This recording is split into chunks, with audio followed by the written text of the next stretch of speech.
This liberal CNN host tried to bait Tammy Bruce into discussing sensitive negotiation details on live TV. Thank God Tammy Bruce did not take the bait, and she handled this to perfection. This was an absolute masterclass in how you handle the mainstream media. This was contentious from start to finish.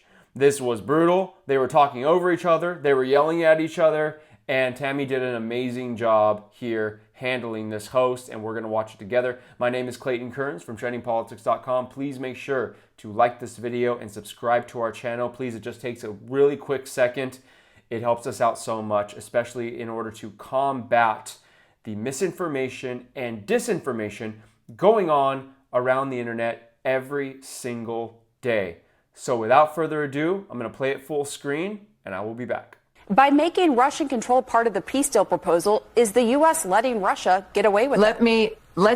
Let's make something quite clear here. This is not going to be discussed on TV, not between you or me. It's not going to be a discussion over TV or television or dinner or anywhere else. That these are, President Zelensky, I respect a great deal, and he's going to say what he needs to say. But there's a reason why you do want to be able to sit down and talk, and it's why the secretary has been committed to that constantly for the last 100 days. It has been a hallmark of his secretariat up to this point.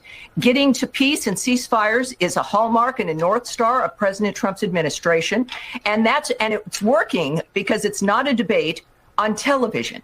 It's a discussion between the men and women who have an impact on this and can make decisions. And again, you'll hear these leaders say things independently in op-eds or to television anchors. But what matters is when they sit down. And this has been happening, and it's going to continue to happen. And How of course, long will it we will see, continue, as the secretary has said. Well, that is what Secretary Rubio has already pointed to, and that it will not go on forever. It will not go on for months, but it's a matter of what these individuals, what they know in their private conversations through diplomatic negotiations and conversations and meetings is not something that is fair to discuss on television, speculate about, or amuse about. Their success is based on their actions, and it does not come from a conversation like this on television. Secretary Rubio made the comments himself and J.D. Vance that they're willing to walk away, and you have Ukraine saying that it would not agree to a key part of the U.S. proposal. So it is very fair to ask about that and to press about that. Let me just say, and I've answered you multiple times about the difference between genuine negotiations, which the president has, of course, encouraged, and his vision involves that. Secretary Rubio has, of course, engaged in that, as has the president with Putin of Russia. But for you, I know you want to have a sense of what ratings might be or pulling people in. No, it's not that. We're just trying to get answers for our viewers. It's not any of that. They have answers. I want to ask you about something else, of the and that State is what's going on at the State White Department. House. And we will not have this debate. Certainly, it's not going to be a negotiation between you and me, and you know that. I know that, and the audience should know that this is a dynamic that is very different than this kind of an exchange, which is unfortunate. Okay. You are the State Department spokesperson. It is very fair for me to ask you basic questions about what has been said publicly. So I also want to go to what's going on at the State Department. And for you to accept my answers. You didn't answer some of my questions, which is why I followed up, which is my job. Of course I did. I want to ask you about the shakeup at the State Department. Just unveiled. I didn't answer it. Okay, that's the difference. Not true. I answered them, but not in the way that you wanted. What is going on? Of course it's true. Tammy, let me ask you what is going on within the State Department. It doesn't help any of our viewers, unless I can get the question out. According to senior officials and documents obtained by CNN, Kylie Atwood just laid it out, offices that focus on war crimes and global conflict are being eliminated.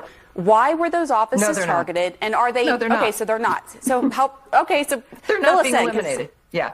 Visas revoked this year. Of course, the State Department, under the law, has wide latitude to make moves on that point. But are you concerned that that could have a chilling effect and dissuade the best and the brightest talent overseas from coming to the U.S.? I think what dissuades people who have talent from coming to the U.S. is conditions of crime in our cities was an open border, is the nature of things being unsure or safe in your own neighborhoods or even on your own campus. Now, while I will not talk about visas, visa information, of course, is also confidential. We don't talk about the numbers of those or confirm or any of the numbers that you had stated. But I think that what Americans are seeing and what Americans support is the nature of the safety returning to the streets of this country. The fact that our visas have very specific dynamics, as the Secretary has said. If you're going to be saying things that are certainly impacting our foreign policy, if you're going to commit crimes, if you're going to be doing things that disturb a campus, or if you're a gang member, whatever those dynamics are, it's not just leeway. There are laws, and it's about applying for a visa, being honest when you apply for that visa.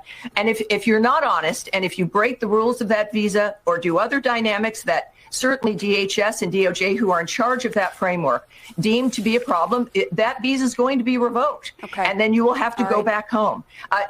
But on the issue of specifics, certainly that's not appropriate to discuss, but the American people want there to be some kind of order, and we are applying an order that has always existed about the nature of what you say to get into this country, and that it is not a birthright, and that we will take seriously if you do things that require your removal from this country. All right, and just to note, some of them have not been charged. Thank but you. Of course, as I pointed out, the State Department, not all of them have been charged. Thank you very much, Tammy Bruce. I really appreciate you coming on the show. I'm not going to speak about the legal dynamics, but thank you. That's okay. But thank you, Tammy. Thank you. I do appreciate your time coming on the show, talking about these important issues. I hope you'll come back. Thank you. Sure. Man, how many times does Tammy Bruce have to say, I will not be discussing sensitive details on live television? But the CNN host just tried to pry in, try to trip her up, try to do all these things to get her to trip, and it didn't work. Thank God Tammy Bruce handled her how she did. That was a masterclass. These media members always need to be put on check, and I'm glad that she was there. And I think this 45-second video is a perfect encapsulation of why the media is so hostile towards Tammy Bruce and the Trump administration. Because take a look at just a few of the things that have gotten done in the first 100 days. And Tammy Bruce is doing a great job, and this is a great little clip of her speech. It is remarkable to be standing here 100 days into the Trump administration. Ukraine and Russia are at a table. We may not always like what's said at the table, but they're at the table.